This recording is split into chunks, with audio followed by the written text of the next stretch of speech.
Close your eyes, take a deep breath, visualize Swamiji, and chant the Purna Mantra. ॐ पूर्णमदः पूर्णमिदं पूर्णात् पूर्णमुदच्यते पूर्णस्य पूर्णमादाय पूर्णमेवावशिष्यते ॐ शान्तिः शान्तिः शान्तिः हरिः ॐ तत्सत् सर्वं भगवत् श्रीनित्यानन्द परमशिवपादुकार्पणमस्तु ॐ नित्यानन्दम्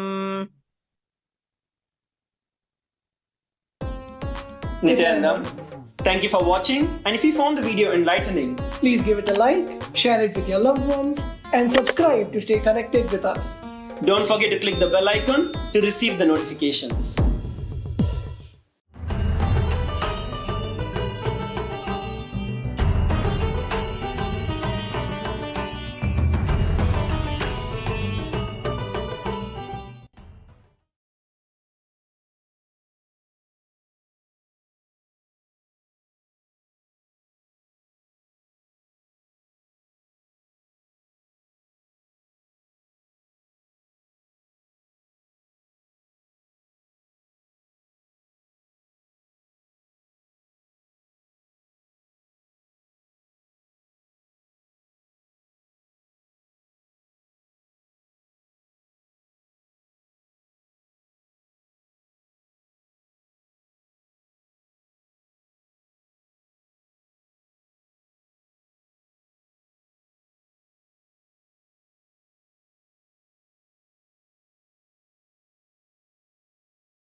Paramashivoham Om Nithyananda Paramashivoham Om Nithyananda Paramashivoham Om Nithyananda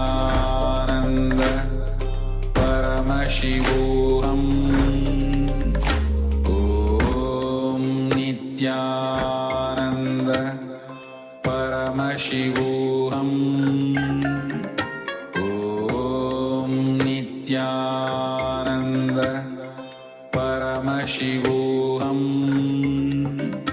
Om Nithyananda Paramashivoham Om Nithyananda Paramashivoham Om Nithyananda Paramashivoham Om Nithyananda Paramashivoham Om Nithyananda Paramashivoham Om Nithyananda Paramashivoham Om Nithyananda.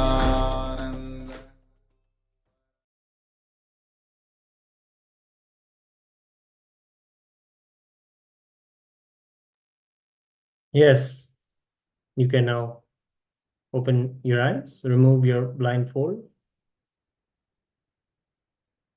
Quickly write down whatever Paramashiva had revealed to you.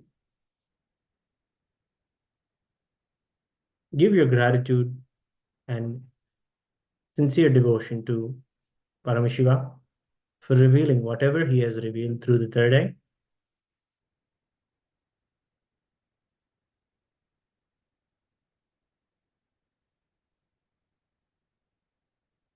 Yes.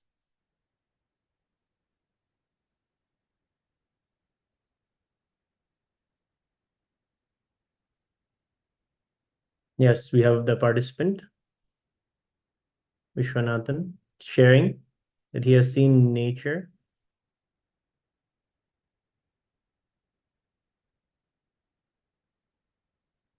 Tree, white space.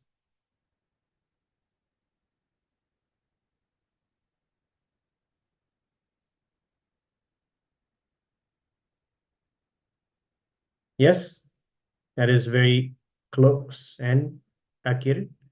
There is a tree, and it is a picture of a chimpanzee.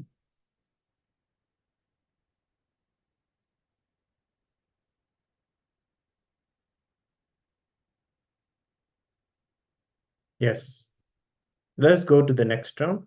Please again, close your eyes, put your blindfold on, and connect with Paramashiva.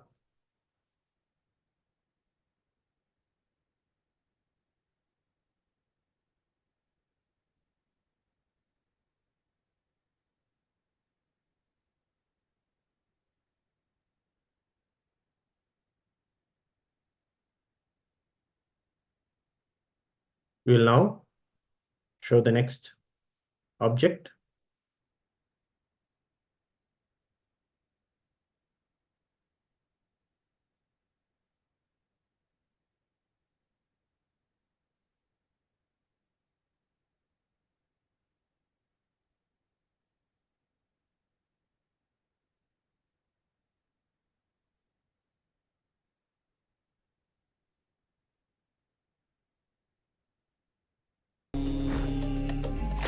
Om Nithyananda Paramashivoham Om Nithyananda Paramashivoham Om Nithyananda Paramashivoham Om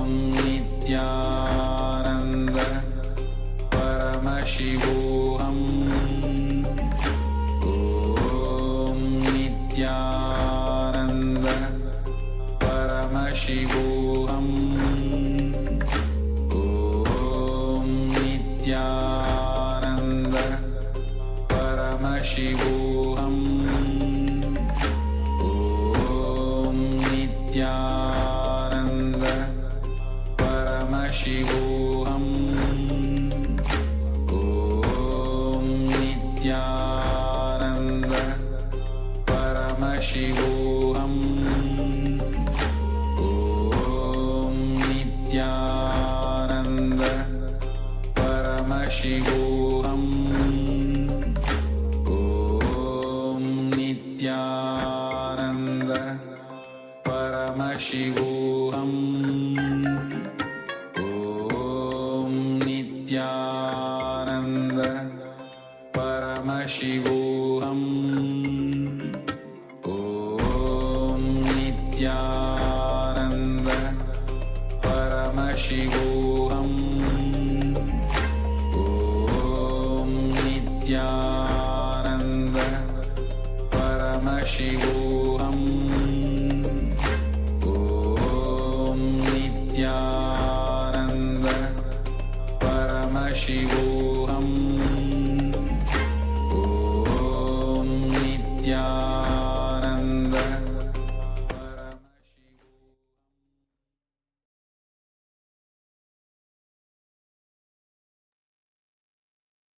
Yes, congratulations. You can slowly open your eyes. Open the blindfold and immediately pen down what it is that Paramashiva has revealed to you.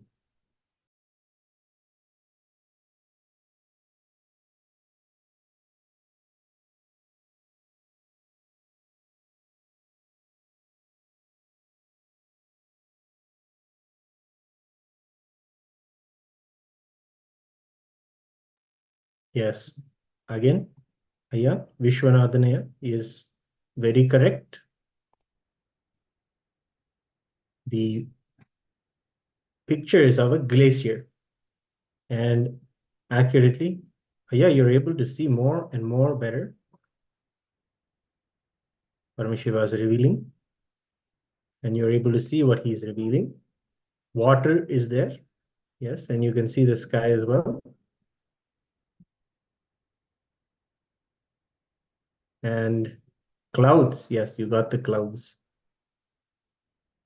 And the glacier, the ice glacier, looks like a mountain, of course. And I think even in the background, there is mountains, hills. Yes, very nice, Aya. So with this, we'll start the sessions for today. Beautifully. Today, we're going to be going over the living Advaita, the living in absolute oneness. What does this entail, and what do we get to learn in these sessions? Let's first start off with a video where Swamiji is sharing about living Advaita, the principles of it, and what we can learn. So let us immediately start off with beautiful satsang from Swamiji.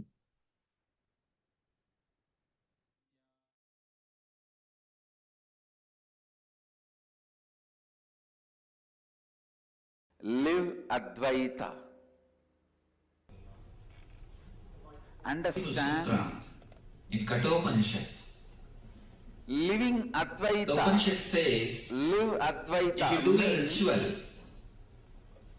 Vajapeya, if create you do the ritual, whatever you want from the power of Advaita. Understand? Advaita is a simple basic truth. Simple basic truth. Like a sun rises in the morning in the east. You can't go on debate about it. The direction in which sun is rising, we call that as a east. The time when sun is rising, we call that as morning. These are simple factual understandings. So Advaita is also a simple factual understanding. Fact based on which you need to plan your life. It is not the subject to be debated. It is a subject on which you plan your life strategy. Advaita also is not the subject to be debated. It is the facts on which you need to plan the strategy of your life. I don't even want to use the word truth because it is loaded. I'll use the word fact, a simple fact. Advaita is a simple fact on which you can strategize your everyday activity, everyday action. Please understand, all of us are completely connected in the space of oneness. I am not saying all of us are one. All of us are in the space of oneness. All of us are in the space of oneness.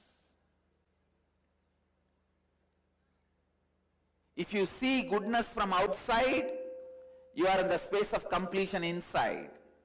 If you see bad things outside, you need to complete.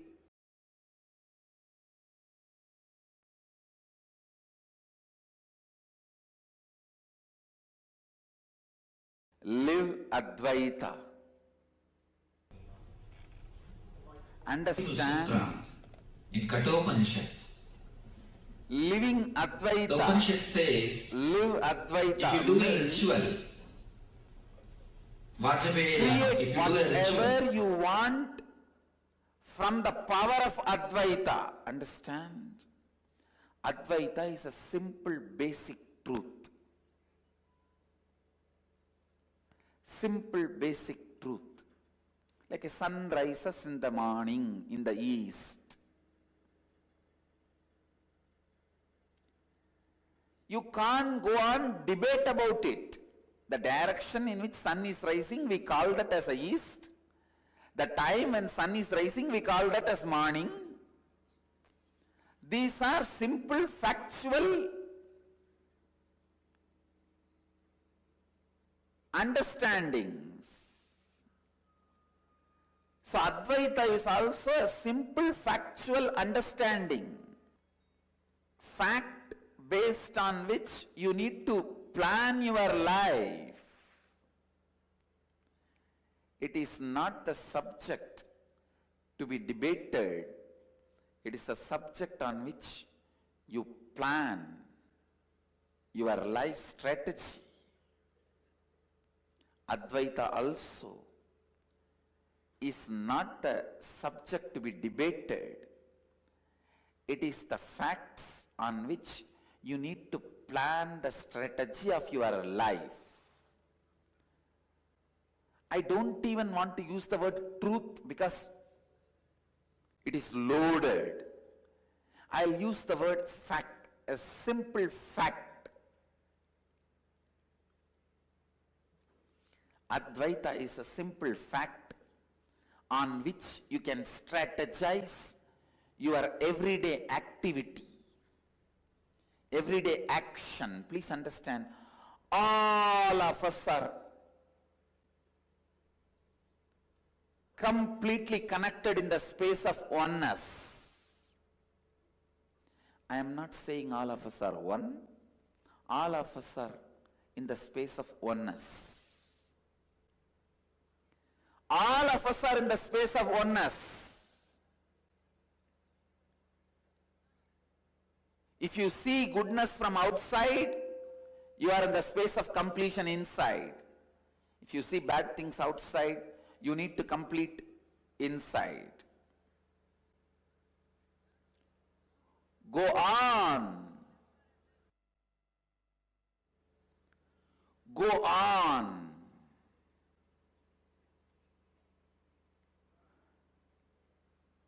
Let every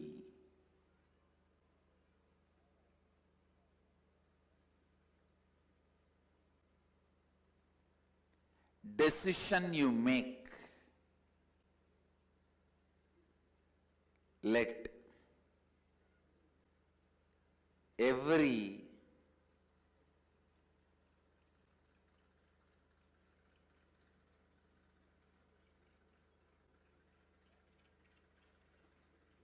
thought you entertain, every word you utter,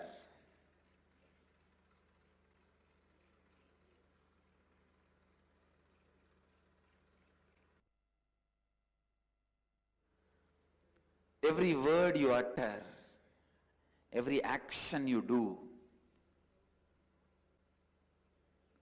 let it be based on Advaita.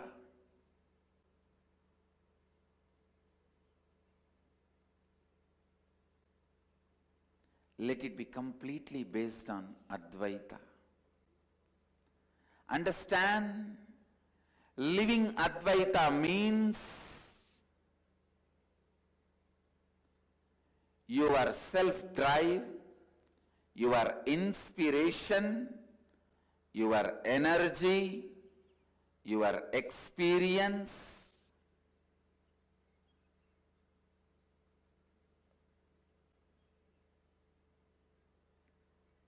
your intelligence, everything operates from Advaita, from that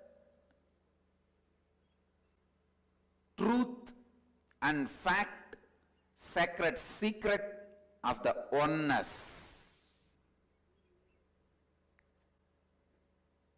Understand?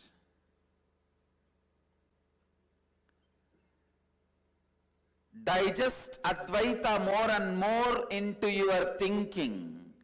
Digest Advaita more and more into your words. Digest Advaita more and more in your actions. Every simple digestion means even if you make a very simple decision,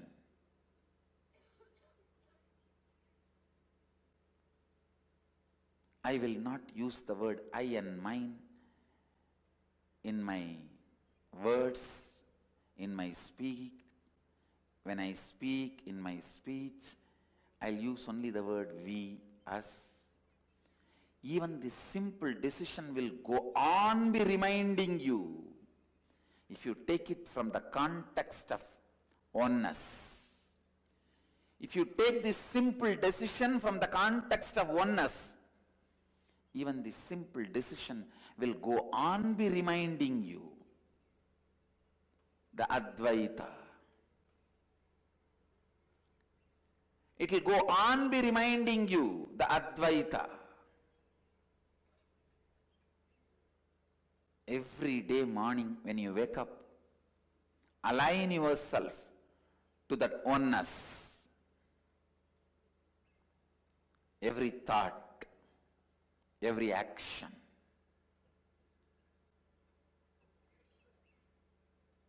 bring more and more Advaita into it. Please understand,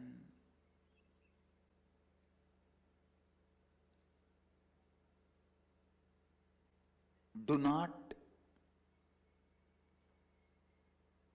freeze yourself. Do not think you have grown up. Now nothing more can be done. Transformation is not possible. No. Every day the possibility for you to build a new personality, new body, new mind, new being is available, open. That availability is what I call life.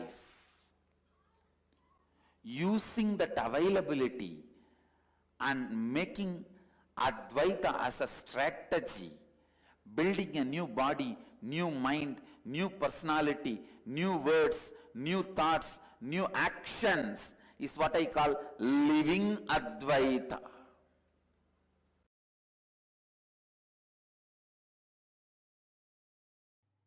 Timili means extension of you. It is just extension of you. You will feel The whole teamily is just more hands, more heart, more brain, more legs. All our Hindu gods portrayed with many heads, many hands, many legs is nothing but they had that powerful teamily. Please understand, every one of you should have at least few people around you in this frequency where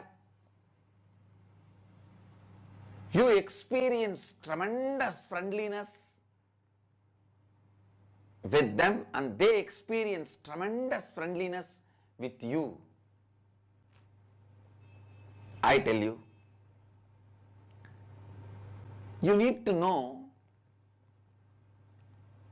please understand,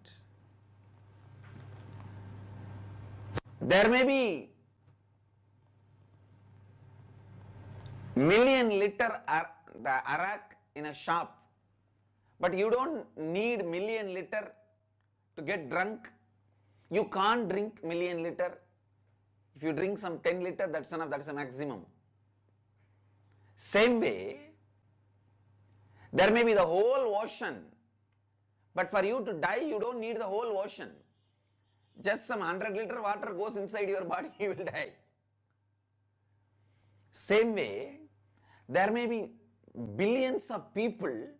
For you to experience the ultimate enlightenment, you don't need to feel oneness with all of them. Understand, 11 people in your life, if you feel the non-dual experience of oneness, you will become enlightened. You don't need more than 11 people. The 12th person, you will be enlightened. Because your brain, your individual logic cannot retain its individual existence if you extend your oneness more than 11 people.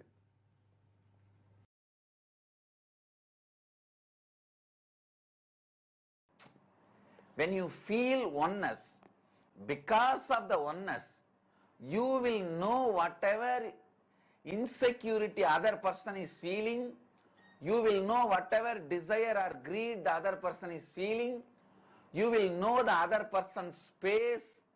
Because of your knowledge, you will have love and compassion. Understand, anything becomes known to you, anything becomes part of your knowledge, you start loving it.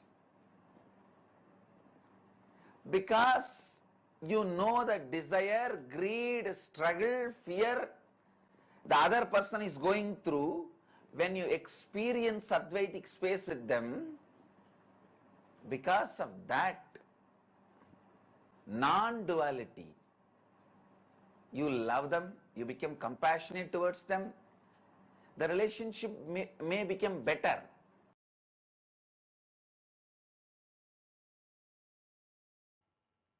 The rustic, raw, ground level truth should be your basic cognition. Understand?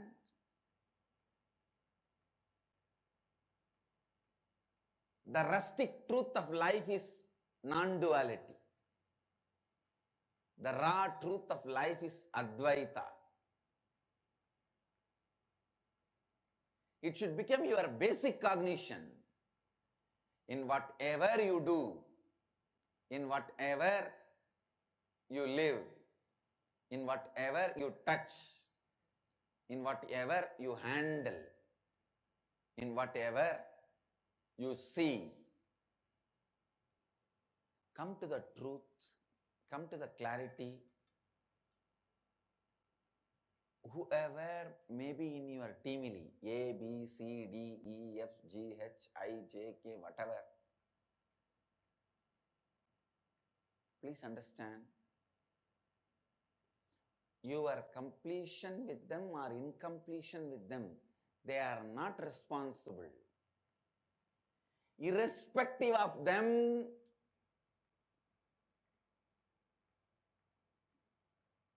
you develop a pattern of incompletion with somebody else, somewhere else, and bring it and put it on these people. See, whether you put the gunny bag on them or silk shawl on them, you weaved it somewhere else. The poor fellow who is standing in front of you is no way responsible for the gunny bag or the silk shawl you are dumping on them. So understand, Advaita Satya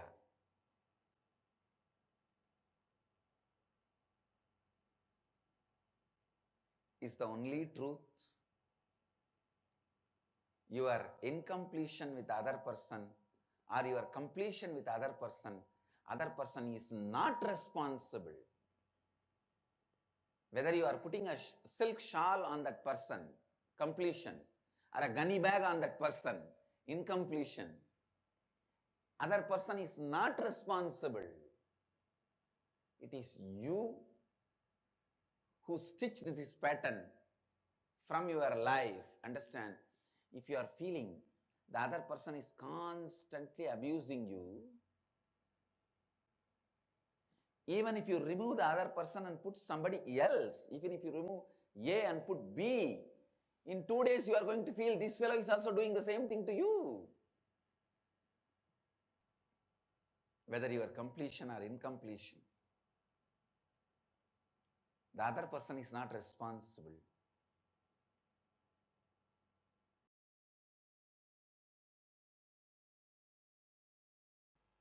When you start working with your team,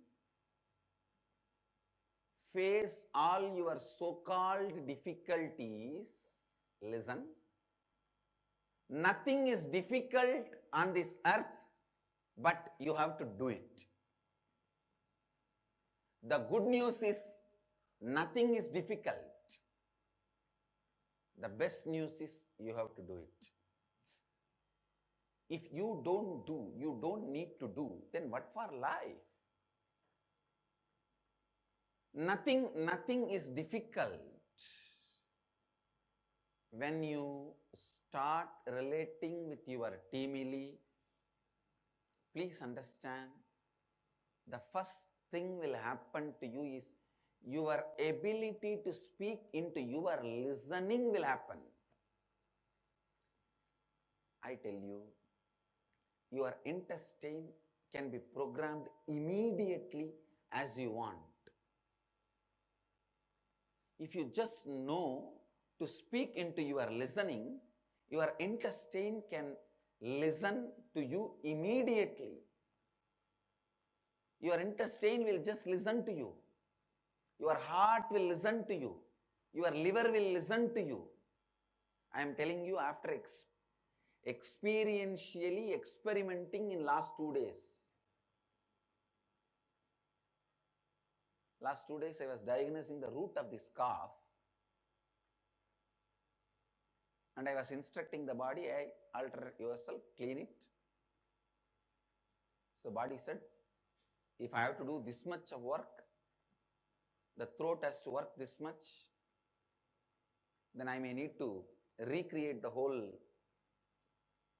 throat and the whole organ with a new kind of a strength. Just give me a few days, I'll make it happen. Then I said, all right, till you do that, you don't need to wait for the stomach to become all right. You clear that. I saw clearly the root of the cough has stopped immediately. Now only the throat, the new system is getting built. Please listen. Please listen. I am on a national television and whatever I am speaking, I am responsible for it. I am telling you on a national TV, you can talk to your organs, you can talk to your body. It will listen to you. Only when you face your teamily, complete with them, when you learn to speak into their listening, simply you will see your teamily is nothing but the representations, mirrors of your heart, kidney, liver, brain.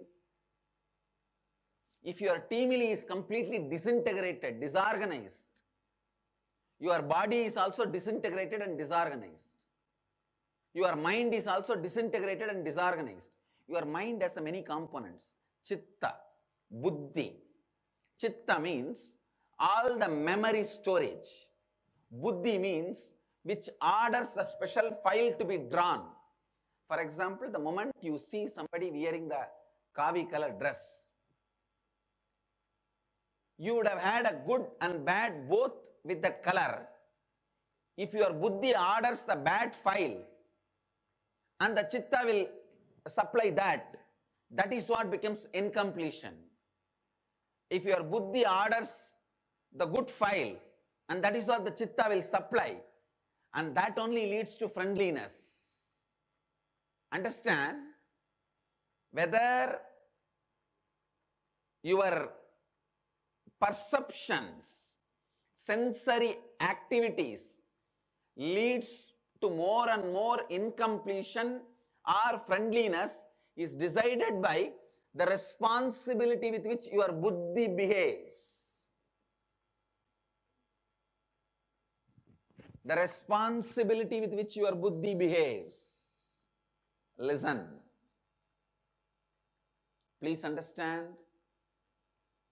If your buddhi cognizes from the space of Advaita that everything, I am responsible, I am the source, then it always orders the right files to the chitta.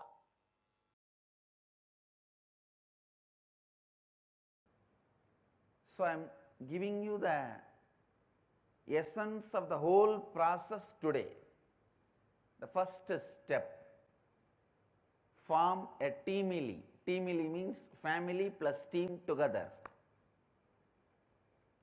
Persons with whom you are sharing your whole day. The person may be your senior officer or junior officer. He may be your employee or employer. He may be your subordinate or boss. The persons with whom you are sharing your home. It may be your kid, your father, your mother, your daughter, your spouse, husband or wife, even your maid, driver, whoever is living in and around you, whoever is living with you, around you. Unfortunately, all the English words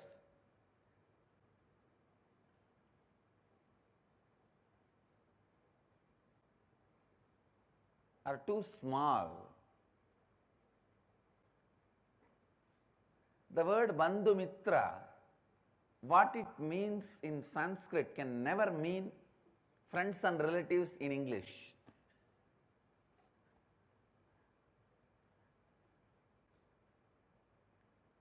In Sanskrit, the depth of the word Bandhu Mitra can never be translated by the word friends and relatives.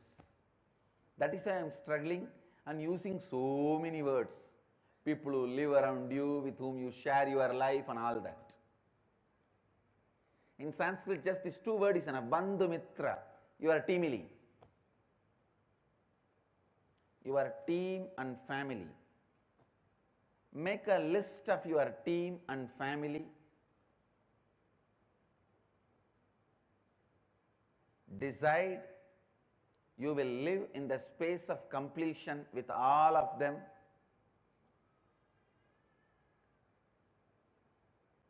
First, form a teamily.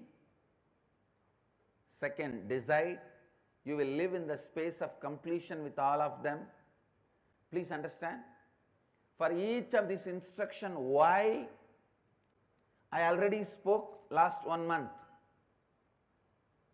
How, why, all that I have spoken last 1 month.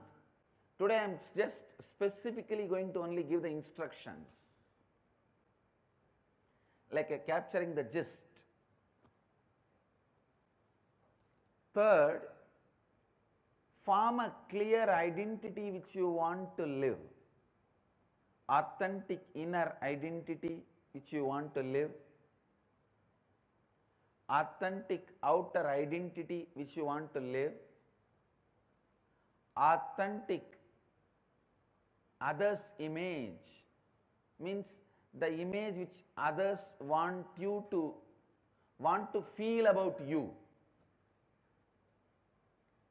The image, what is the image you want others should experience about you?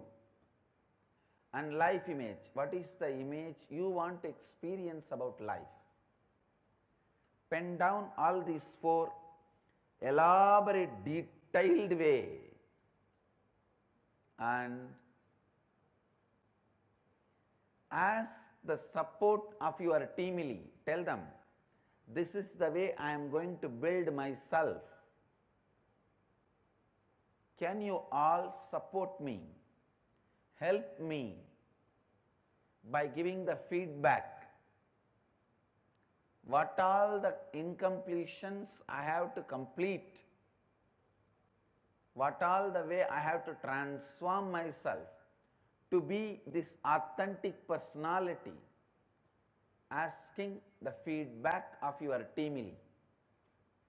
When your teamily gives the feedback, you need to sit and contemplate, to track back, trace back all those incompletions in you, how the patterns developed in you and became those incompletions which your teamily is pointing it out. This is the tricky area. If you tell your teamily, I want to be remembered by all of you as a loving, caring person. Your teamily says, then you need to develop more trust on us. As of now, the trust is not enough. Then look back. When this distrust pattern starts, you make the list of all the incompletions you need to complete. Your teamily's feedback is like a raw understanding. You tracking back and tracing back to the source of patterns, root incidents from when you developed those incompletions. I gave you one example. If you declare your other's image, I want every one of you to perceive me as loving, caring person. Your teamily gives you the feedback. You may have to raise your trust on us more. That's the incompletion we find. Then you need to sit and trace back. When you started developing this distrusting pattern, those incidents, pen down. Now all the feedback your teamily gave and the tracking back, tracing back you did, which is available in front of you, is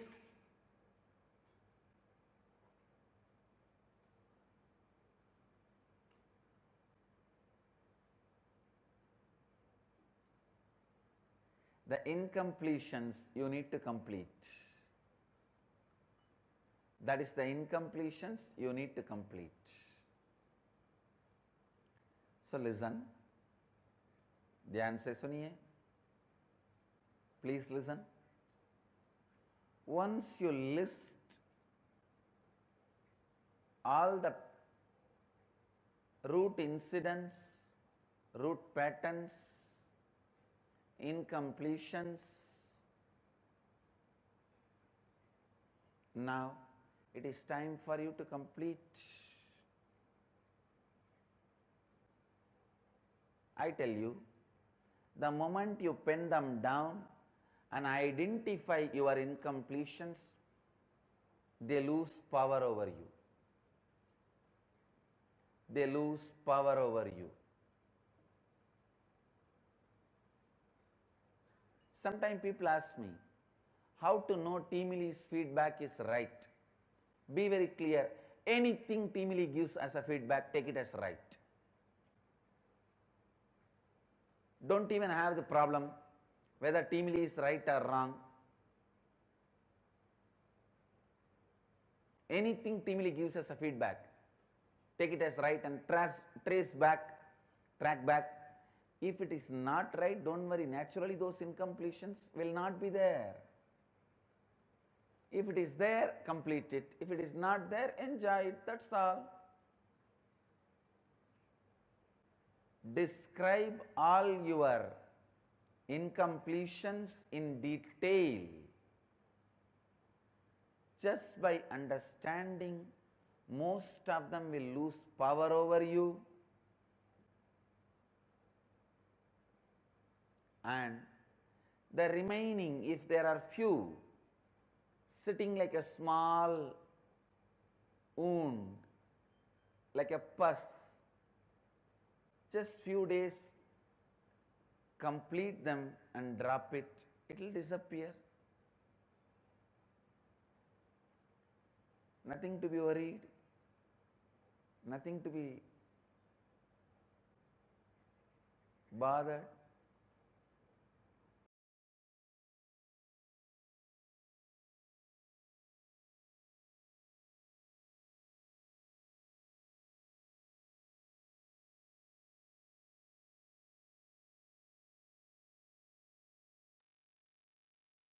Yes.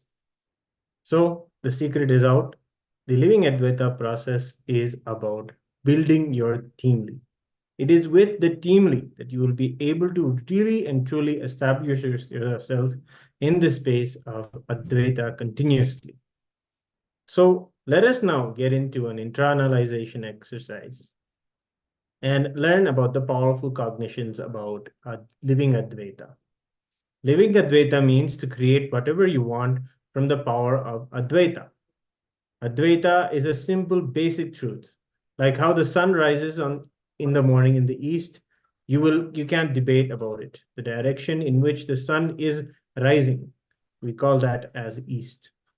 The time the sun is rising, we call that as morning. These are the simple facts and understandings. So Advaita should be taken as a fact and understanding. So take a minute and build a team of a minimum of 11 members. Maximum, you can have 21 people. Write their names down in a list format.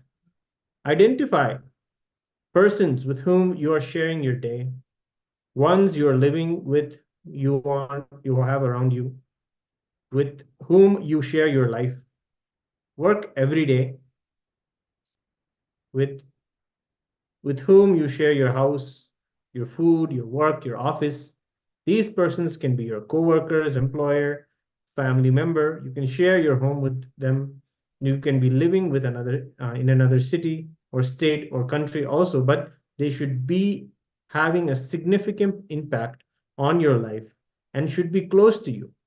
Even your pets, even the nature, plants, trees, rivers, mountain can be a part of your team. So yes, go ahead and write your team members down and also write the relation you have, the connection with them. Go ahead.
Yes.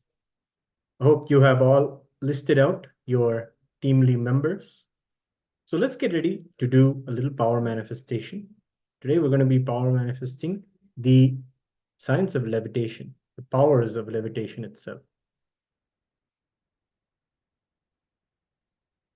The Shastra Pramana from the Vijnana Bhairava Tantra declares in the Sutra 82, Paramashiva says, Asane Saine Stitva Niradharam Vibhavayan Swadeham Manasi Kshikshne Kshanata Kshinasayo Bhavet. Saying, being situated on a comfortable seat or on a bed, firmly cognize that your own body is without any support or base from anywhere. It is resting on nothing. By holding this cognition, when the mind becomes worn away and the thoughtlessness arises, then in an instant, one becomes weightless and experiences the space beyond the mind, the space of Paramashiva. Yes, beautiful. Yes, it is in this very space that you will experience that absolute oneness. And in that, being in that space of oneness, you will experience the levitation. So beautifully, the Supreme Pontiff of Hinduism has guided so many of us into the process of levitation, whether it is psychological levitation or physical levitation, whatever it may be. Swamiji beautifully guides us and takes us to the next levels. Kinaram Baba had the same ability, and this is the Apta Pramana today. It's a very interesting story, in fact. Kinaram Baba is one of the great Aghori who lived in Varanasi. His recorded biography goes back to 440 years. Kinaram Baba used to have a cot where, and whenever he wants to go and give darshan to his devotees and wants to see anybody, he will just tap the cot and it will fly. It will fly wherever he wants to go. He will go and bless people and he will come back using the physical body. Using the physical body, he will travel. Wow, what a beautiful, extraordinary power. And of course, the power of levitation, as Swamiji's own Atma Pramana, is from Raghupati Yogi. After making Swamiji the master of levitation, he used to take Swamiji everywhere, wherever he goes, and do this small power demonstrations. He will put some 4 beds and he will make Swamiji sit on them.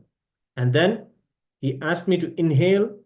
And once Swamiji had inhaled and locked the samana inside the system, then he knows that Swamiji is floating, and he would remove the beds one by one. And then he would be floating there for about a half an hour. When he wants Swamiji to settle down, he will call, hey, come down. And of course, I'll be with the eyes open, and then slowly he'll release the samana, and then the body will settle down. This was a power demonstration by the Supreme Pontiff of Hinduism himself.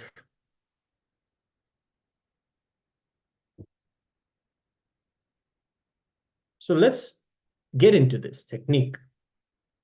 Level 1 of this levitation experience is feeling the vibration in the body. So let's get ready. Ensure you're sitting on a soft mattress. Right now, take a few minutes to get yourself into these, but first let's hear the instructions. Ensure you're on a soft mattress, a flat mattress underneath you for safety. Please be seated in Padmasana in front of your Atmamurti, or so that you can experience Swamiji's physical presence manifesting.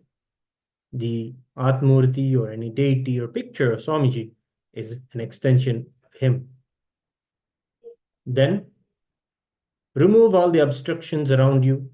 No gadgets, no books, that things. Keep yourself only in a clean space. And then be seated in an open space. Yes. Now, sit cross-legged on the floor with your head, neck, and spine in a straight line. Remember Paramashiva in your third eye. Absolute unclutching to experience the state of Paramashiva is now going to manifest. Then have the complete completion to experience the space of Paramashiva. Then have oneness to experience the powers of Paramashiva. And then the Tyaga. Tyaga as Paramashiva is our only strength, now declaring complete integrity with Bhagavan to experience the power of levitation.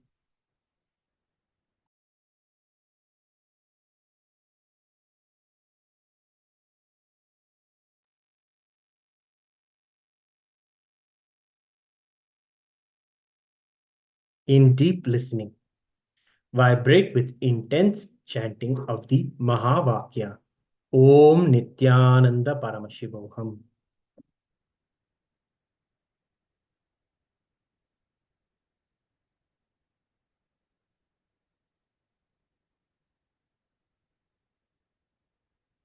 You feel stuck, if you feel you're not ready right now, just take a moment and read a little bit of the Living Enlightenment book.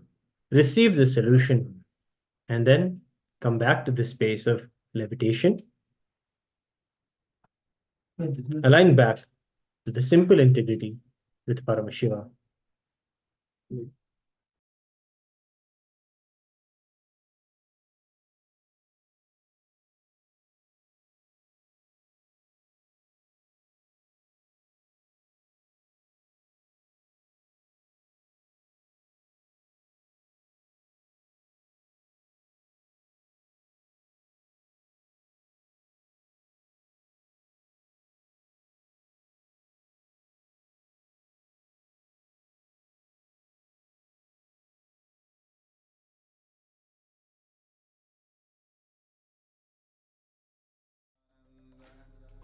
Paramashivoham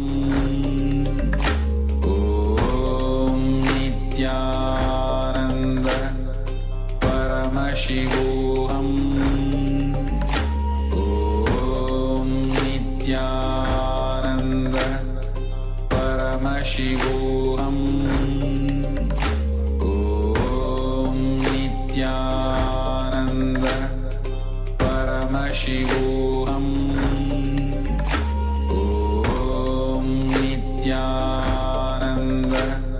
Paramashivoham Om Nithyananda Paramashivoham Om Nithyananda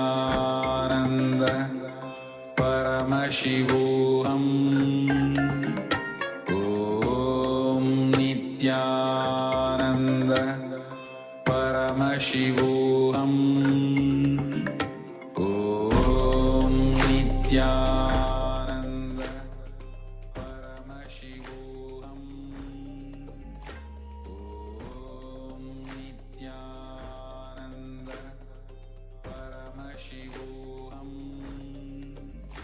Om Nithyananda Paramashivoham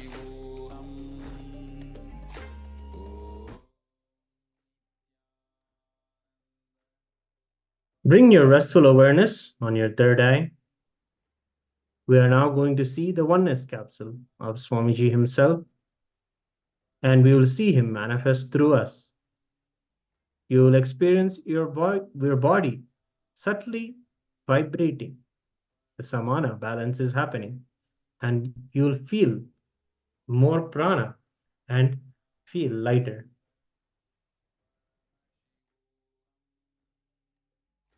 Om Nithyananda Paramashivoham Om Nithyananda Paramashivoham Om Nithyananda Paramashivoham Om Nithyananda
Yes.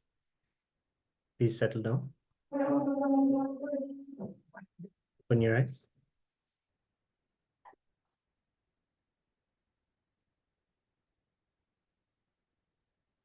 Go ahead and share your experience in the Zoom chat and also in social media with your friends and family in this power manifestation session. Next, we're going to be guided by Swamiji himself into yet another process of living Advaita. This time, we're going to be learning more about the team.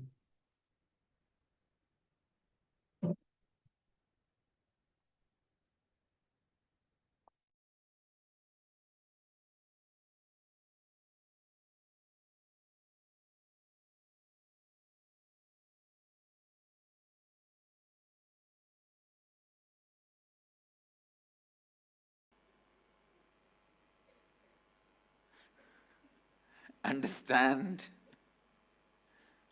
You need to know life is a long bargain. That's the truth. Not reality, but truth.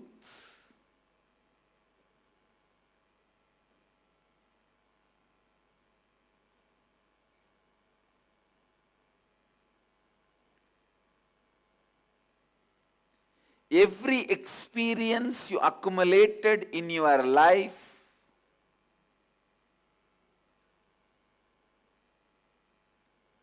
is worthy to be given up for the experience of oneness. Please understand.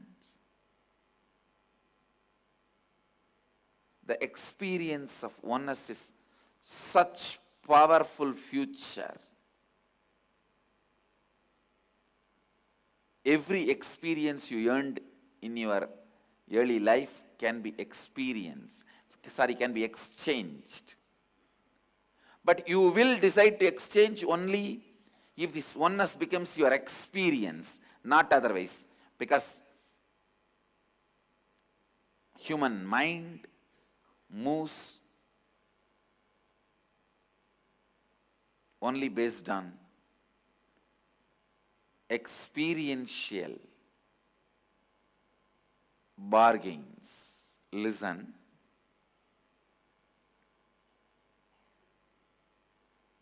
I don't need to inspire you. If I can give you one glimpse of this experience of oneness, if I can give you one glimpse of this oneness, I don't need to inspire you to give up your whole past experiences as myth and reality. You will just exchange because you are brilliant enough to go for amazing exchange offers. You are intelligent enough to go for any exchange offer. The moment you know something better is coming, you will simply give up the past. That is what now I am sitting and doing. Giving you the experiential glimpse of what is oneness.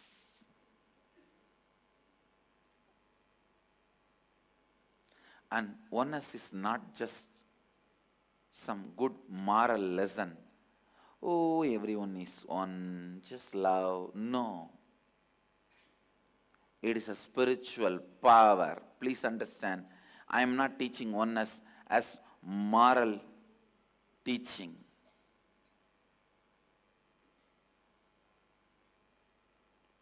Oneness is a spiritual power.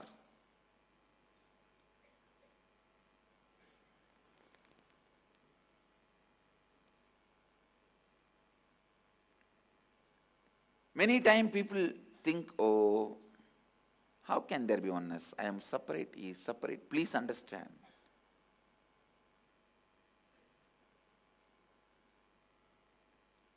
Forget about experiencing oneness with the other person.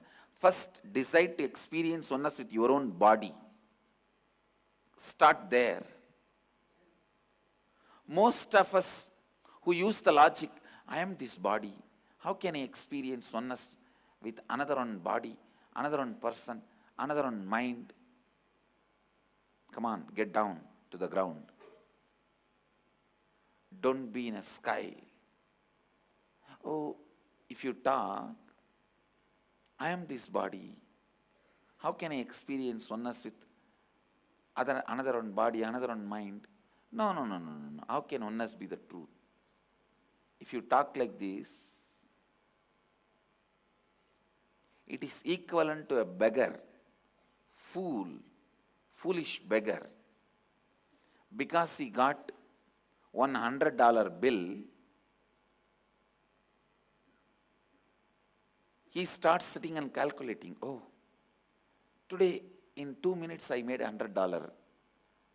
And 24 hours if I make, how much I'll make? So 1 week if I make, how much I'll make? In the same ratio, if I make 1 month, wow, almost it will be $1 million. And in a year, wow, it is almost like a $12 million. Wow.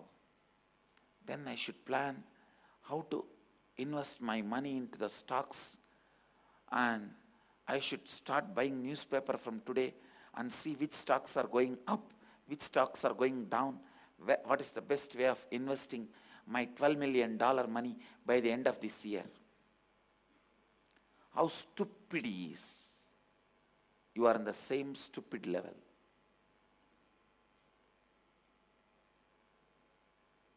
Because he got $100 by mistake does not mean he is going to get $100 every 2 minutes. He is not going to make thousands of dollars in a day. He is not going to make millions of dollars in a week.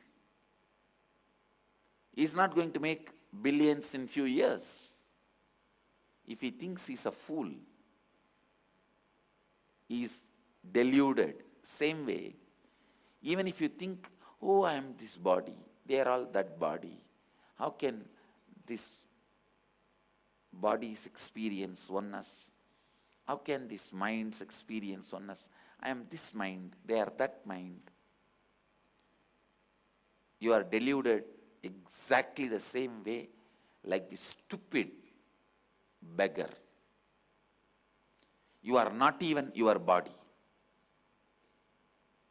Decide to experience oneness with your body. Understand, this oneness should give you the power to handle your body first. Anything becomes a power in you when you are in the body.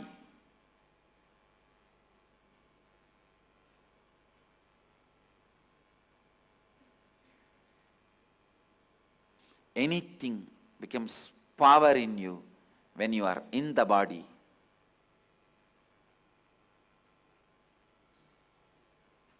Only that will be power for you when you leave the body also.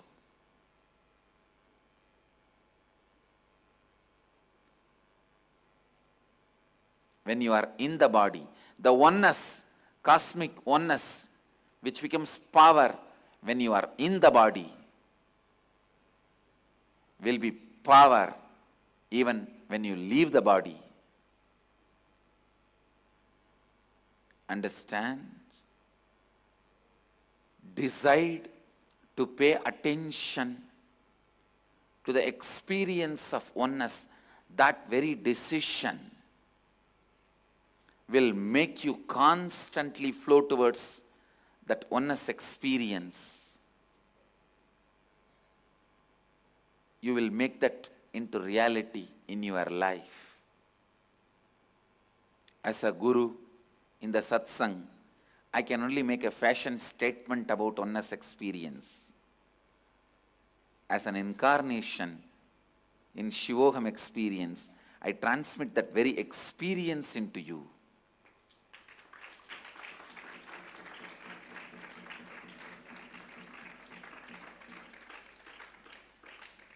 Everyone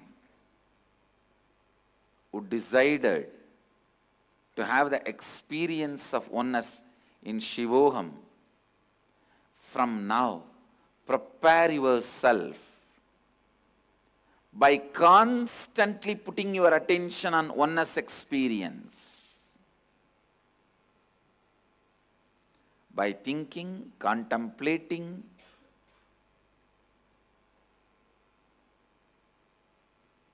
empowering oneness experience.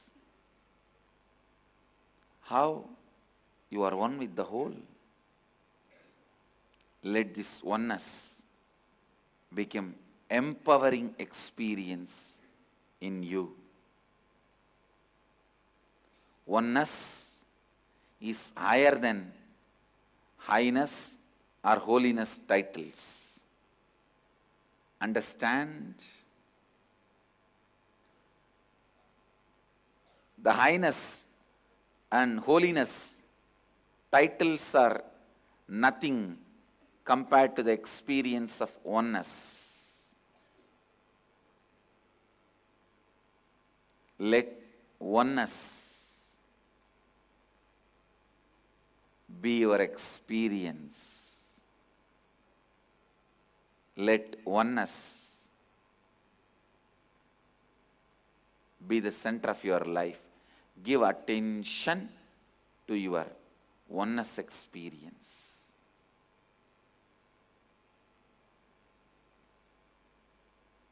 Prepare yourself before even you come to Varanasi by paying attention to oneness, so that becomes reality in you.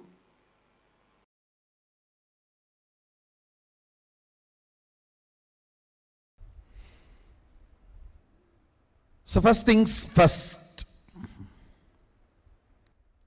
nitty-gritties and nuances of oneness. What is fundamentally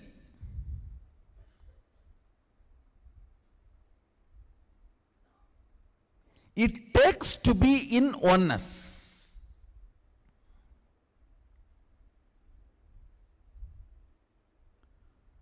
Please understand what it takes fundamentally to be in oneness, because oneness is not imagination or visualization, it is experience. Listen, an idea filling your length dimension is imagination. An idea filling your breadth dimension is visualization. An idea filling your depth dimension is declaration. An idea which is you is oneness.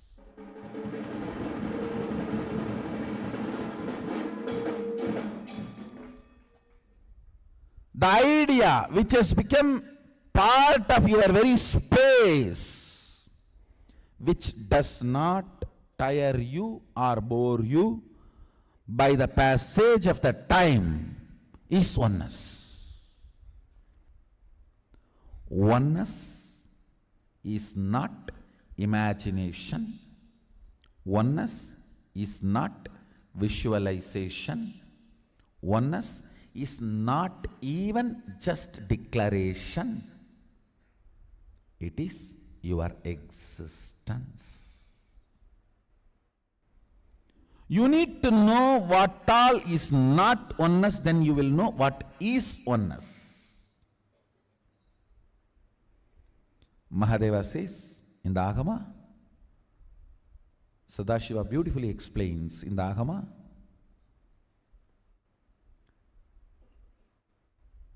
Devi achieved the blissful state and union with Mahadeva on Shivaratri day because our space became oneness. I'll read out the verse, original verse. Anustitam puradevya yata anyair abhyanustitam maya saha muda sardam ramantipsita mayayahu na badyante yamadesat kinkaraihi kruvart tristitihi yamam chapi na pashyanti narakani cha noyayuhu. Understand? If you remove the effect of yama, time, on you,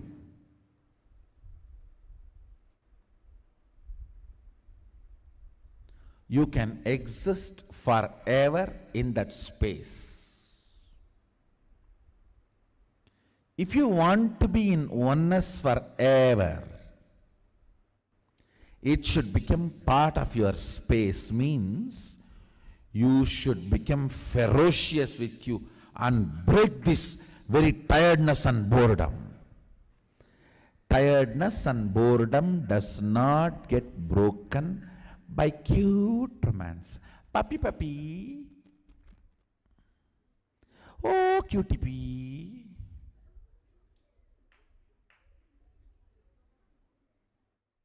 Cutie pee, puppy, all will get only pee. Only when you deal you with the ferociousness, you break the tiredness and boredom.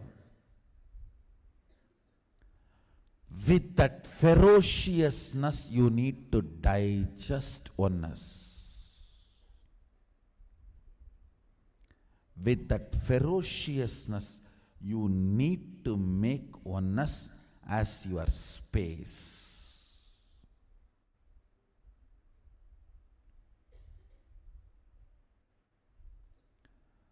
This is the first lesson for all the Mahasadashivoham participants and Sadashivoham participants, inner awakening participants, or anybody who wants to manifest powers. Power manifestation happens from the space of oneness, and oneness becomes your space, source, only when you decide to manifest it ferociously. Ferocious response of the oneness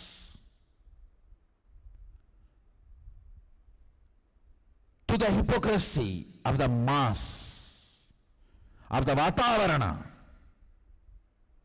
the ambience created by the mass and mass's hypocrisy, unconsciousness.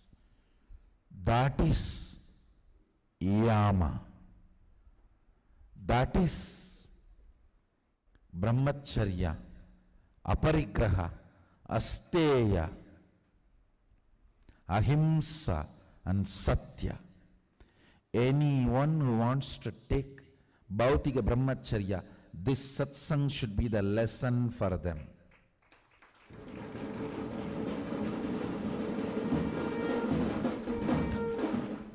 Who wants to take bhautika, or who have taken bhautika, or naishtika, or sannyasa, who wants to understand, manifest powers, this should be the fundamental lesson.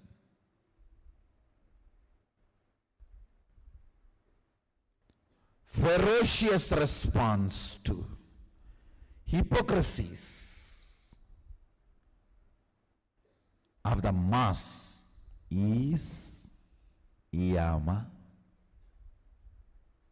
brahmacharya, ahimsa, asteya, aparigraha, satya.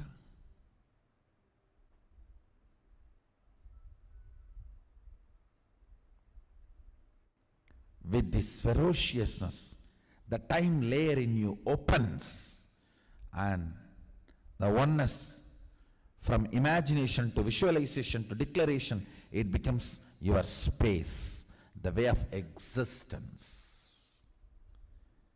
Understand these 5 layers. Length, in length level, if you try to be in oneness, it's only imagination. In the breadth level, if you try to be in oneness, it's only visualization. In the depth level, if you try to be in oneness, that's only declaration. Your time layer need to be opened with ferociousness. So this just sinks into your space and becomes lifestyle, your existence. Then you just know.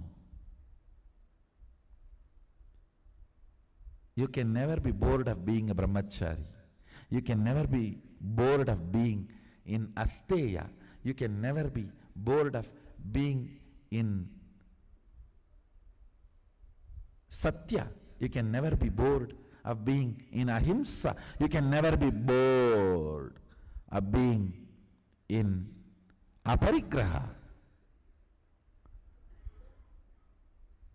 Aparigraha asteya brahmacharya.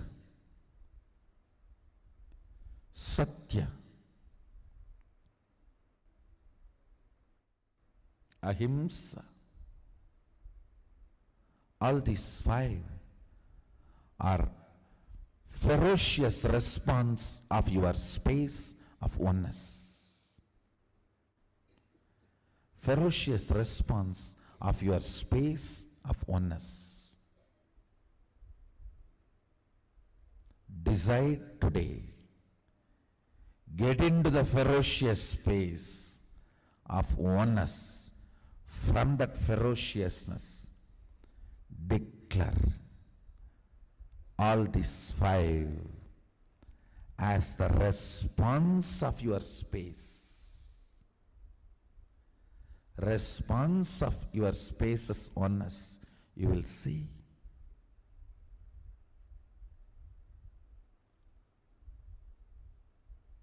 Oneness becomes your life. It becomes your life. It just becomes your life.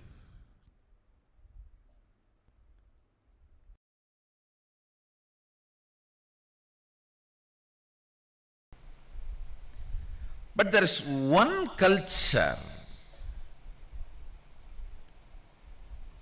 one principle common to the whole 14 planes and 11 dimensions, the whole Brahmanda. If you develop this one principle in you, you have a cosmic currency, you will not have shock in any of these planes.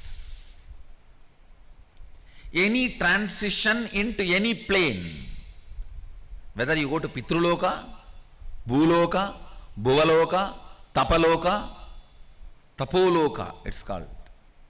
Satyaloka, Brahmaloka, Vaikunta, Kailasa, Goloka, Patala. Today is Amavasya, Mahalaya Amavasya. The frequency of the Pitruloka connects with the frequency of Bhuloka, so anything offered today for your Pitrus directly reaches them. They open their doors to see you guys today. Today they can have access to you. You can have access to them. You can complete with them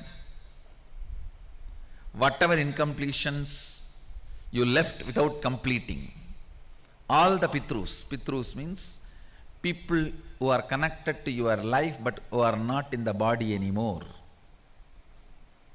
Who were connected, who are connected, but who are not having the body anymore. Pitrus. In any loka, any transition, this one principle will not allow any fear. will not allow any cultural shock.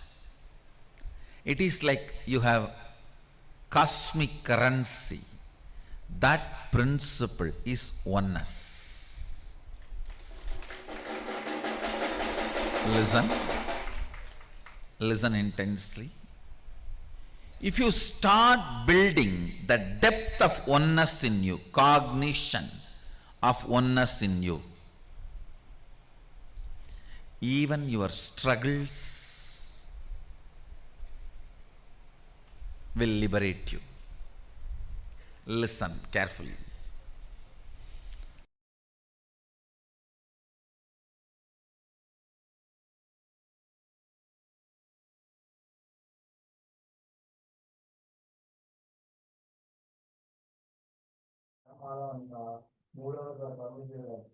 Yes, beautifully. We understood the importance of oneness in our life itself and how oneness has to be just like how we understand where the sun rises, when the sun rises. In the same way, oneness has to become a matter of fact in our lives. So, with this understanding, let us now enter into the intra-analyzation. This will really help us go to the next step into living Advaita. Next, take a conscious decision that you will live in the space of completion with all of those members that you have written as your team lead. Write down all the incompletions first, and then complete each incompletion for each member of your family. Yes, write down for each member the incompletions that you have, and make the conscious decision that you will put completion, oneness as the priority with all of these people. Go ahead, begin. Write down incompletions first, and then make a conscious decision that you will live in the space of completion with all of your team members.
Yes.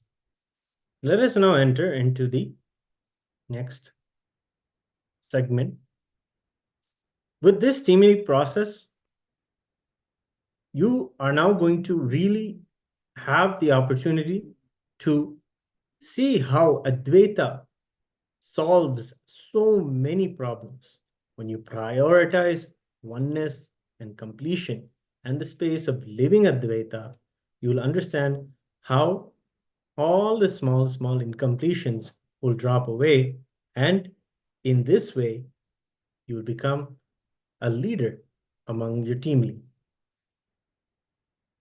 Next, we'll go into the power manifestation segment.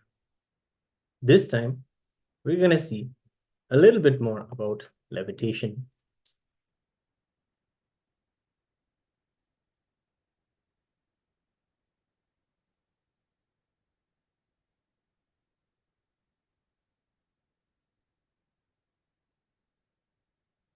Now, we're going to be recognizing color blindfolded.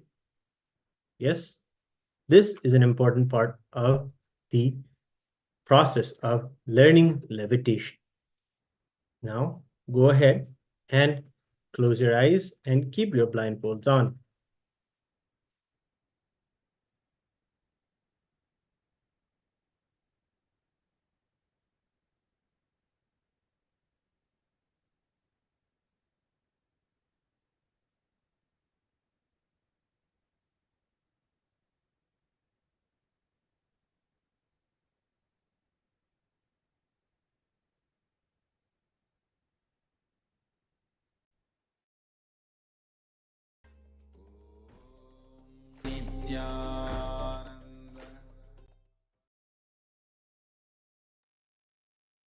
Visualize Paramashiva in your third eye.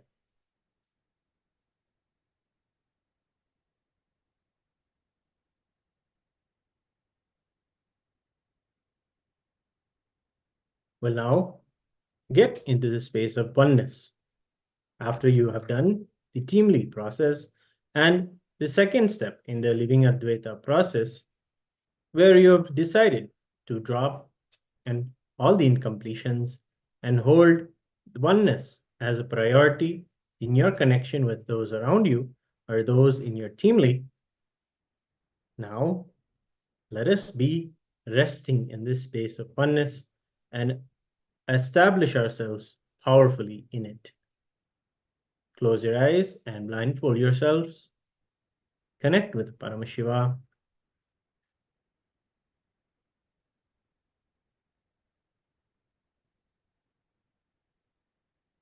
We'll now be projecting the color.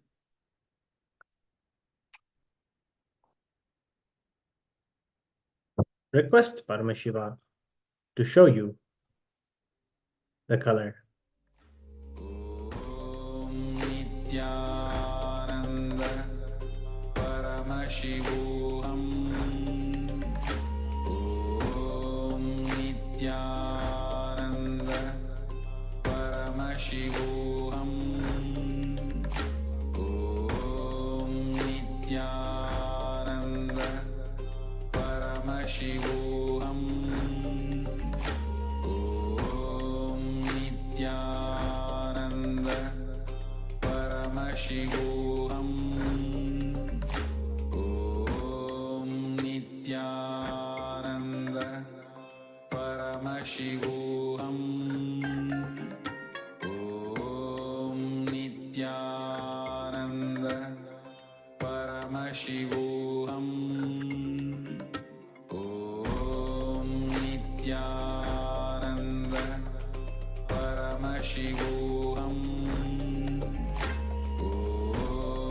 Nithyananda Paramashivoham Nithyananda Paramashivoham Nithyananda Paramashivoham Nithyananda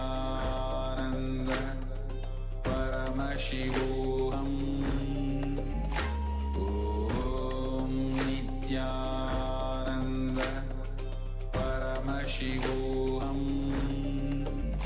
Om Nithyananda Paramashivoham Om Nithyananda Paramashivoham.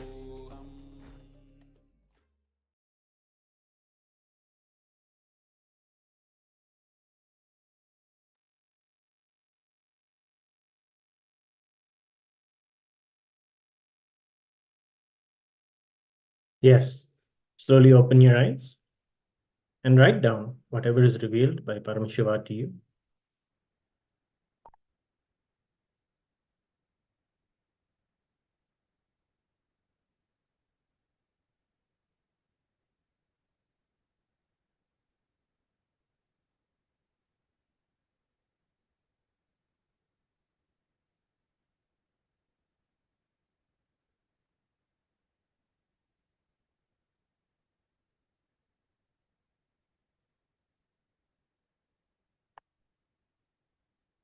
The color is this beautiful light purple color.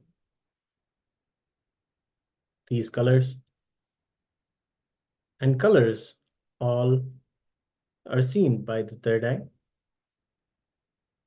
Give gratitude to Paramashiva, to give him our respects for showing us through our third eye.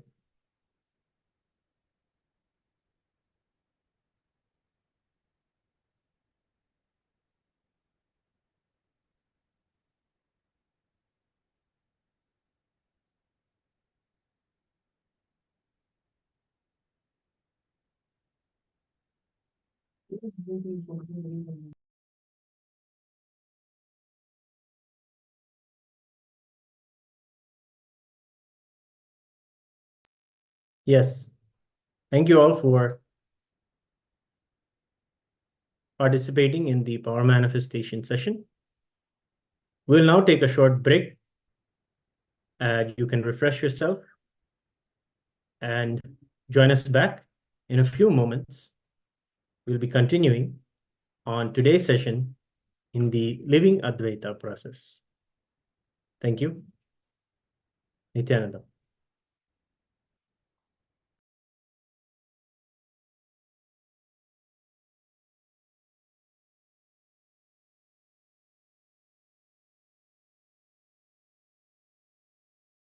Om Nithyananda Paramashivoham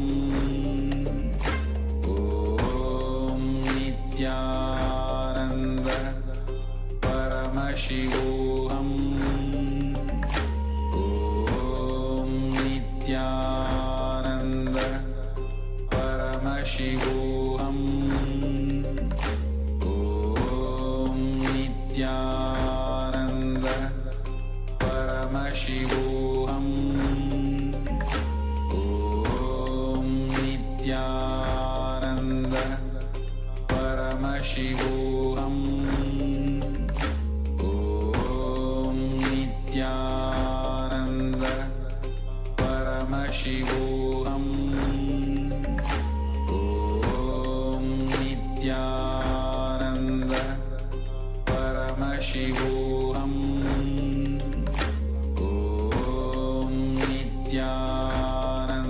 Om Nithyananda Paramashivoham Om Nithyananda Paramashivoham Om Nithyananda Paramashivoham Om Nithyananda Paramashivoham Om Nithyananda Paramashivoham Om Nithyananda Paramashivoham Om Nithyananda Paramashivoham Om Nithyananda Paramashivoham Om Nithyananda Paramashivoham Om Nithyananda Paramashivoham Om Nithyananda Paramashivoham Om Nithyananda Paramashivoham Om Nithyananda Paramashivoham Om Nithyananda Paramashivoham Om Nithyananda Paramashivoham Om Nithyananda Paramashivoham Om Nithyananda Paramashivoham Om Nithyananda Paramashivoham Om Nithyananda Paramashivoham Om Nithyananda Paramashivoham Om Nithyananda Paramashivoham Om Nithyananda Paramashivoham Om Nithyananda Paramashivoham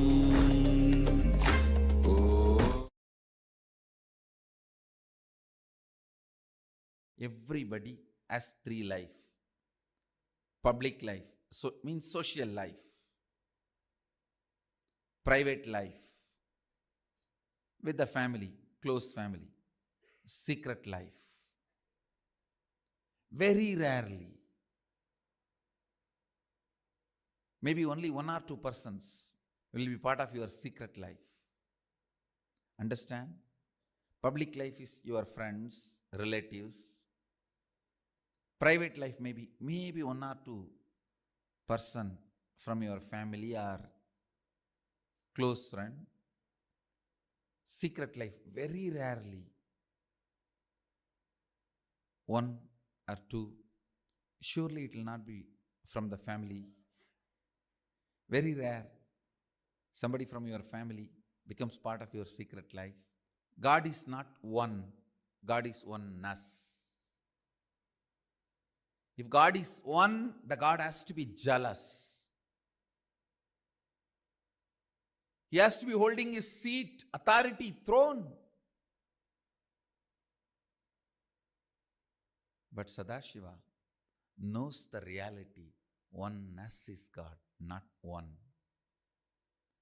So, he is waiting for every one of us to celebrate the oneness, to celebrate his existence. Understand? This is the most important secret you need to know.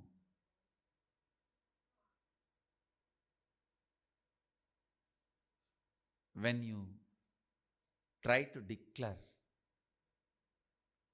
when you try to raise yourself, when you want to experience Shivoham, you are Shiva. The space of Sadashiva is not jealous of you, is not angry with you,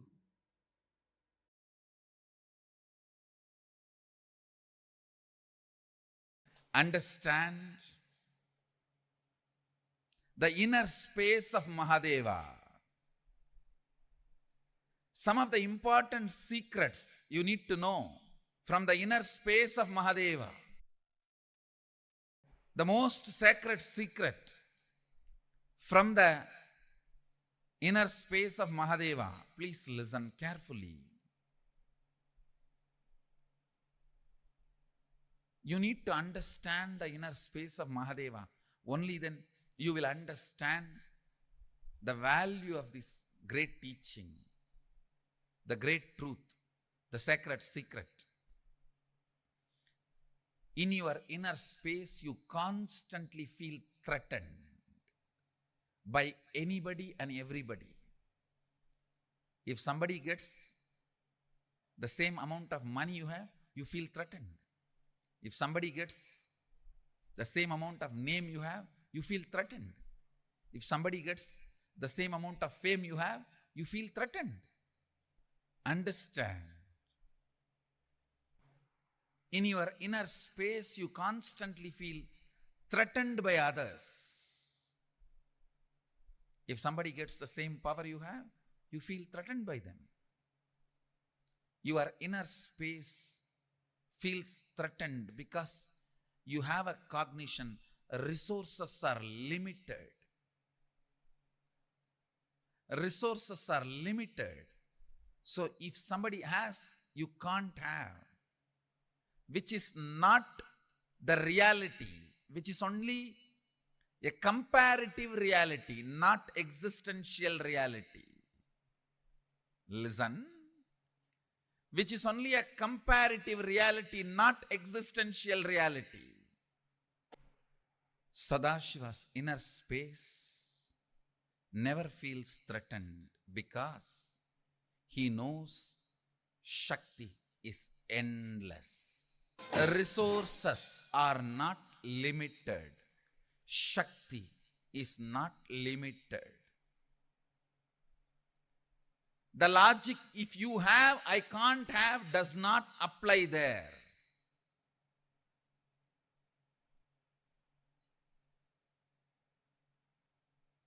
When he says Shivatvamasi, he means it. You are Shiva. If you listen to his truth and declare Shivoham, I am Shiva, he will not feel threatened. He will not judge you. He will not question you. He will not be asking, how dare you declare you are Shiva?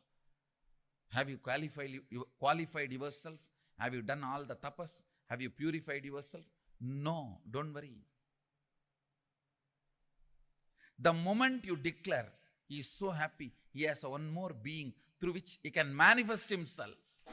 Declaring, radiating, manifesting Shivoham does not need any special skill sets. It just needs your decision, Anya, will. He may tell the cup, keep it aside. The other cups like you, when they come, let them eat. At the most, he may keep the grass in corner. For the other cubs who are thinking they are sheep, when they come in, they need 1 or 2 meals till they realize they are lion.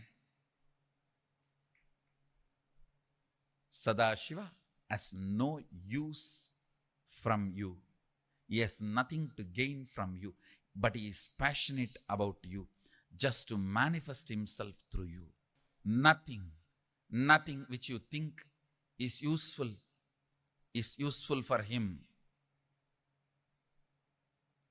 For the sheep, the grass may be life. For the lion, it has no use.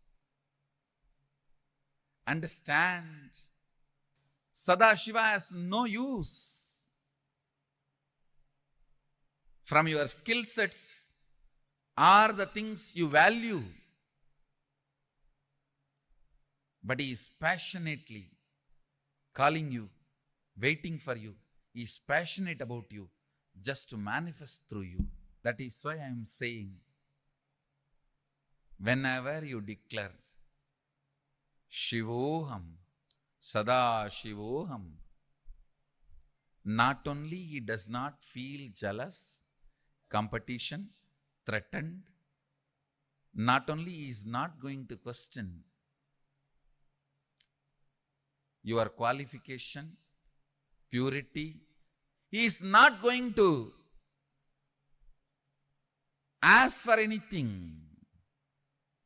He is not going to ask for any certification. He is just going to celebrate your declaration because he feels, now I have one more inner space through which I can manifest. I can radiate. If God is one, he has to be jealous. But God is oneness, not one. If any of you have suffered by the one God who is jealous, feels threatened by anyone and everyone, please come here. We have a God who is oneness.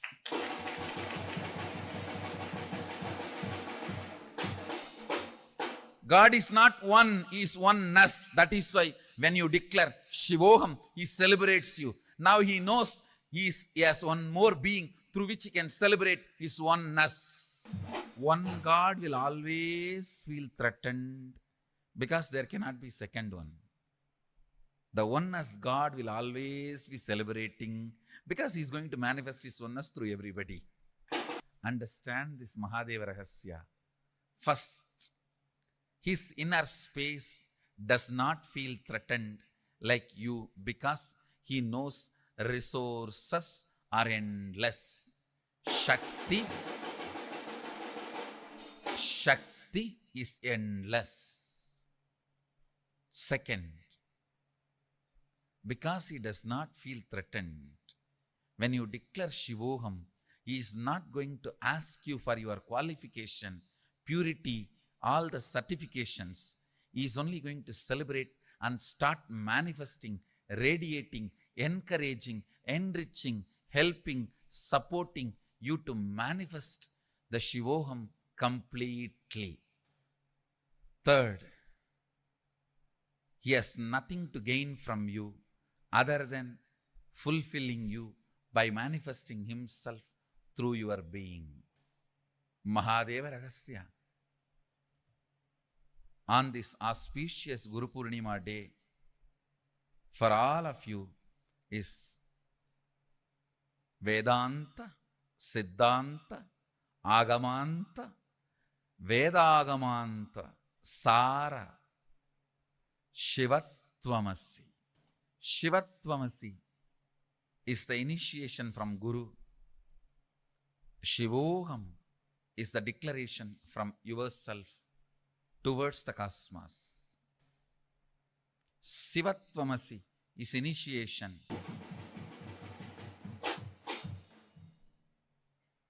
From today till the Navaratri, the Chaturmasya Vrata starts. From this year, I wanted our whole Sangha to celebrate, follow the Chaturmasya Vrata. From today till Navaratri, the Chaturmasya ends. I wanted the whole Sangha to meditate, contemplate, declare, manifest, radiate this truth. Shivatvamasi. Take this as initiation.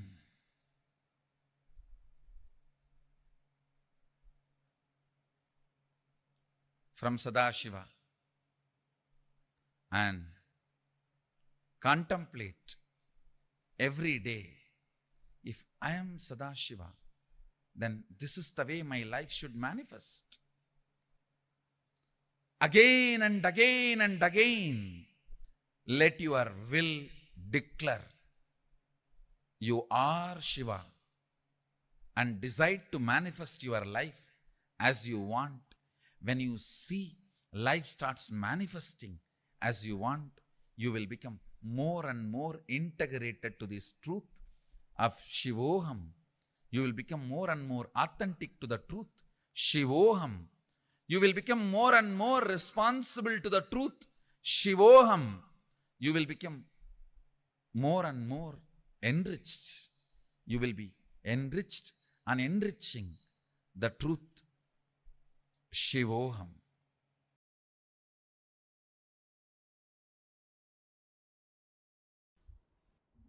I'll continue to expand on Sadashiva Ragasya.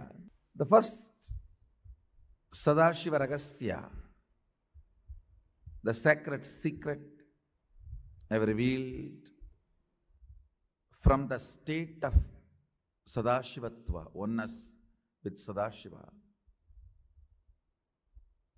When the space is created and a command is manifested,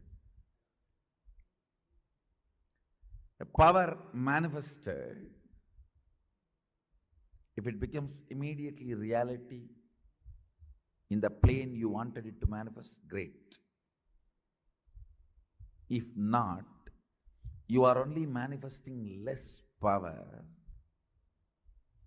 So the solution is manifesting more power, not questioning the legitimacy of the science or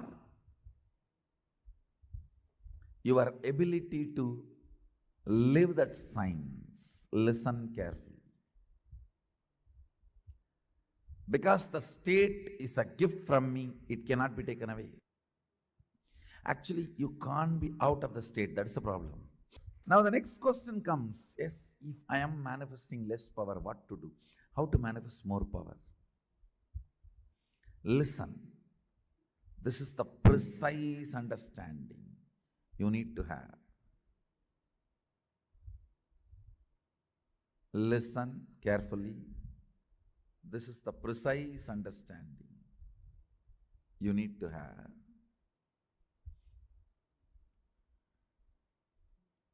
State is the bow, the space is the thread, and arrow is the sankalpa with which you pull. When it goes and attacks and manifests, what do you want is the power manifestation. Listen carefully. State is the bow, space is the thread.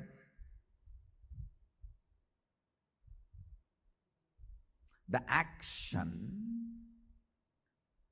of putting the arrow is the sankalpa.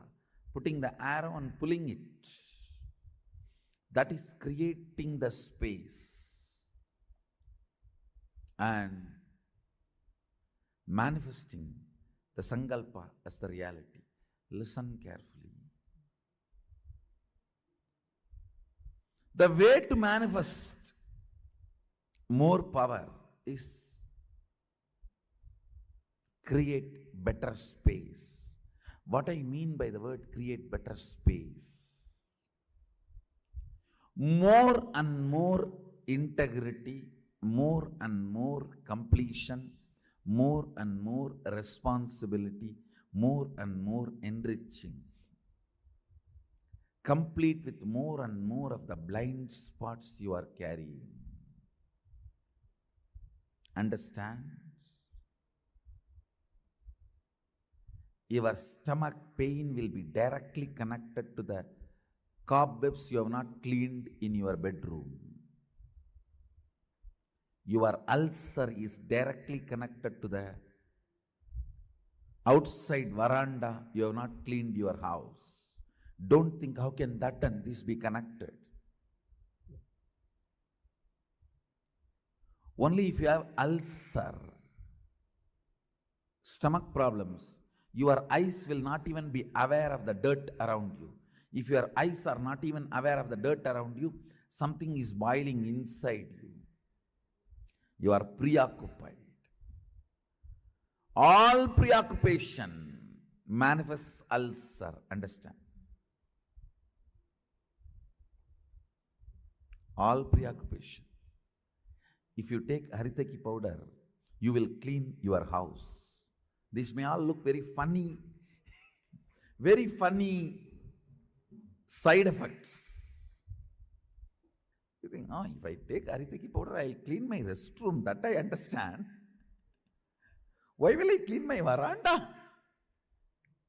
Live, you will understand. Many of these things are interconnected. Many of these are interconnected. If you take haritaki powder and heal the ulcer inside, suddenly your words towards your mother-in-law will become soft and completion based. The relationship will develop. It's too funny. It is too funny. What affects what? Which one touches which one? It is too funny. Let me give you the precise solution. State is achieved by unclutching, completion, all the methodologies of putting you in Nirvikalpa Samadhi as on now.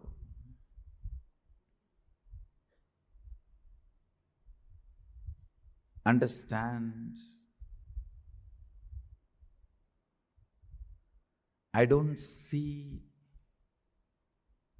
any of my disciples at least manifesting any power without touching the Nirvikalpa Samadhi. And I also make sure you don't manifest powers before you touch the Nirvikalpa Samadhi, because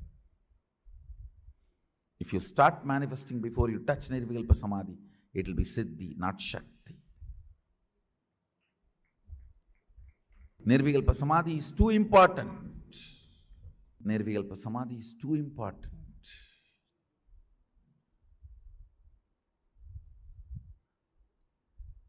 State is achieved by unclutching, completion.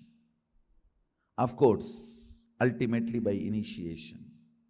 The Shaktipada puts you into the state of Nirvikalpa Samadhi, state of Sadashivatva, oneness with Sadashiva.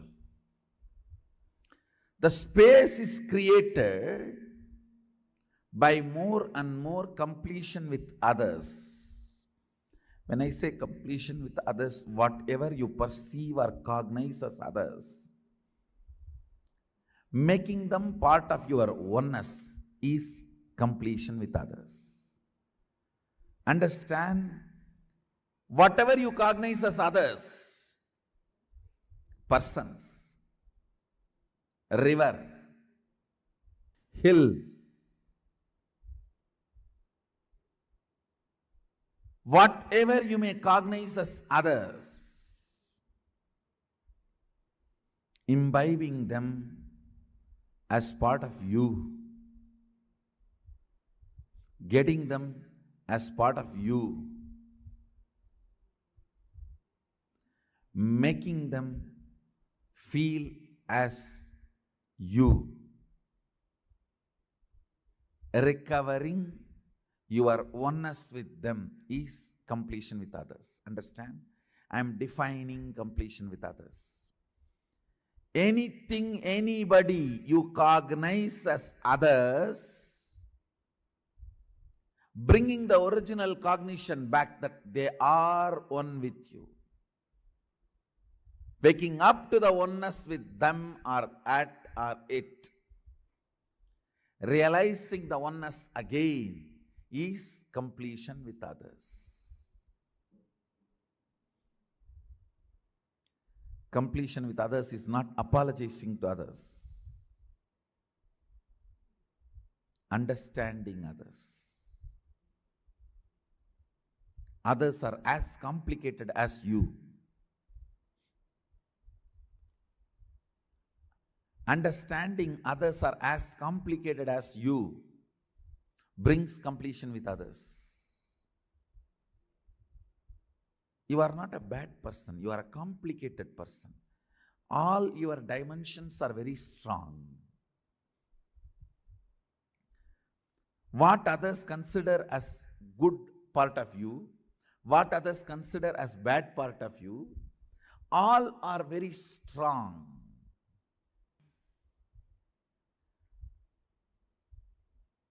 Creating the space, the more oneness space you create, more powers you manifest. It is the space you create decides whether the sankalpa is going to become reality or not, whether the command is going to become reality or not. Understand?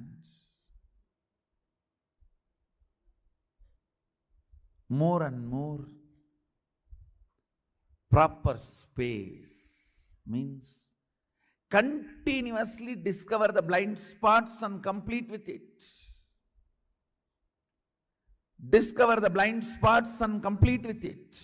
If the power manifestation is not happening, if what you want is not becoming reality, what you want is not manifesting, understand, all you need to do is create more powerful space by completion with others, taking more responsibility for your life and others' life, enrich yourself and others. Listen, state. For all of you, you don't need to do anything for the state because just like that I transmit it. If you have heard Arunagiri Yogeshwara's story once, that's all. The state is already transmitted. Even if you felt connected to that story and felt, wow, I should be enjoying Swamiji like this. State is done. State is done. Over. If you do something to enjoy like that, then the space gets created. The amount of responsibility to enrich myself and others I have shown, I have demonstrated in my life, that was the reason Arunagiri Yogeshwara started manifesting himself completely through this body. Understand? I'll repeat the whole thing in few lines. Listen. Creating the space by bringing unclutching, complete completion or oneness with Guru or Sadashiva, and creating a space